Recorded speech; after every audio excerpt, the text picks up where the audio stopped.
Hi everybody, welcome back. So my book this week for the Newbery Prize was Walk Two Moons by Shannon Creech. The artwork is done by Lisa DeSimone, and this was the Newbery Award winner in 1995. I highly recommend this book. It was a really fun, interesting read. So this main character of this book is Sal, and Sal's mom died in a car accident about the year before this book is written. Or before this book takes place. And Sal's father is moving her from Kentucky to Ohio. And she does not want to move to Ohio because that means that she's moving into a city.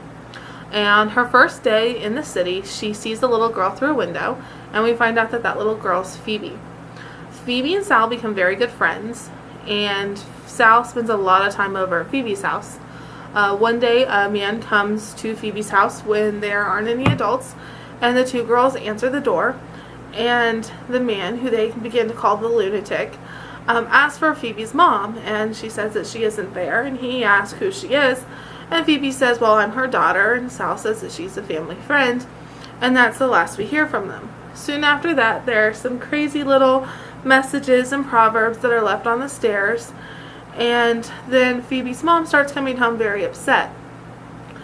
After that, maybe a chapter or two after that, Phoebe calls Sal and says, come over here right now. And Phoebe had come home from school to find letters left by her mother that said to her, I love you, do your homework.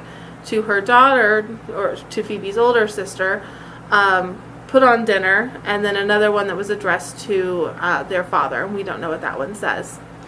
But obviously she left. She left them dinners that were frozen and ready to eat. And she said that she had intended to come back, but they didn't know where she went, why she went, or when she was going to come home. Phoebe thought that she had been kidnapped or murdered, and she was so convinced of this that she ended up going to the police. The police officer called her father, and her father came back and got her from the police station. But soon after this, they received another little proverb, another letter, and so she went back to the police station. When she and Sal went back to the police station the second time, that's when Sal saw that the lunatic who came at the door was actually the police officer's son. So they tricked the police officer into giving them his location, and then they went to try to find him at the university. And when they found him, they found Phoebe's mom, and she was giving him a kiss. So they went back home, and they found out that Phoebe's mom was actually going to come back later that day or the next morning. And everyone was furiously trying to get ready, and everyone was really happy except for Phoebe. Phoebe was the one who wasn't very excited. And when they came back, we found out that the man, the lunatic, was actually Phoebe's mom's son, Michael, who she had given away for adoption when she was very young. So there was a big family reunion, and everyone was happy, and that was Phoebe's story. And all of this is taking place while we're on the road, while Sal is on the road with her grandparents. And while they're on the road, they stop at all sorts of national monuments, historical sites, and they stop by just a little lake, and Graham is bitten by a water moccasin. And she's rushed to the hospital. There's a young boy there who was actually going through their wallets. It's kind of a cool little story.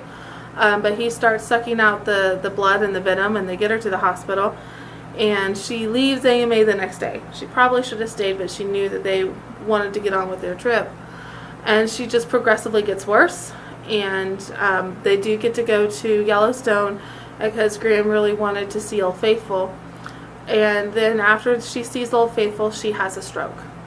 And they get her to a hospital, and then Grandpa gives Sal the keys to his car and says, I'm going to stay at the hospital. I'm not going to leave her side, but you go do what you need to do. But drive carefully because she's a little girl.